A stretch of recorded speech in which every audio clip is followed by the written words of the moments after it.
idol, magandang tag-araw sa ating lahat. At nandito na naman tayo sa may EDSA Caloocan mga idol. Tayo babiyahe papunta ng Makati City sa mga oras na ito. At ride safe sa ating lahat. Papasok tayo sa trabaho mga idol. Dito tayo nag-intro dahil hinatid ko yung anak ko sa kanyang school, kung saan nandito lang sa tabi ng EDSA, yung WCC, World City College. Okay, kaya tara, papunta tayo ng Makati sa mga oras na ito. At doble ingat po sa kalsada. Sige, ito na. Nasa Bagong Barrio na tayo mga idol. Hindi nagtagal, saglit lang tayo dahil malapit ka na kasi sa Bagong Barrio yung school ng anak ko. Kaya, eto. Medyo ano lang, saglit na biyahe lang. Sandaling kimbot lang. Nandito na tayo sa may Bagong Barrio, Caloocan. At kasunod naman ay ang Quezon City. Okay? Eto. Pasensya na, kailangan natin to. Kailangan natin bumiyahe mga oras na ito. Up. Okay. Oh my goodness. Oh lolo. Okay. Anong meron? Ito tayo mga idol. Sa Balintawak, Quezon City tayo. Medyo malakas ang hangin dito. Malakas ang simoy ng hangin. Hindi malamig, hindi malakas. Oh my god. Sige lang, tuloy lang tayo. Oy, hindi maganda yan. Kaliwat kanan yung hangin, hindi pwede. Isang direksyon lang. Mamamatay ako pag kaliwat kanan yung hangin. Puta, hindi pwede ganoon. One direction lang dapat.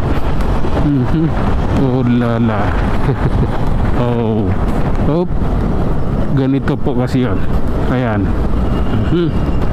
Explain natin ha. Ganito po kasi ito. Yan. Kailangan po pag sumakay kayo ng motor, malayo at malapit man, kailangan magsuot kayo ng helmet. Ha? Kailangan malayo at malapit man, kailangan doble ingat. Ha? Iwas disgrasya. Tayo kasi pag na-disgrasya ka rito sa motor, lalo pag wala kang helmet, katapusan ay katapusan mo na. Kaya marami ang nadidisgrasya at namamatay dahil mga walang helmet. Okay? Katulad kay Shane, lutuaton ba yun? Luaton? Oo. Nagmotor, nagmaniho ng motor, walang helmet, nadisgrasya. O diba, kawawa. Kaya hindi natin pwedeng walang bahala yung nagmamaniho tayong walang helmet. Kailangan may helmet lagi dahil ang mga pangyayari ay hindi natin inaasahan. Kaya doble ingat po. Kaya kailangan lagi nating isipin yung ating kaligtasan bago ang iba.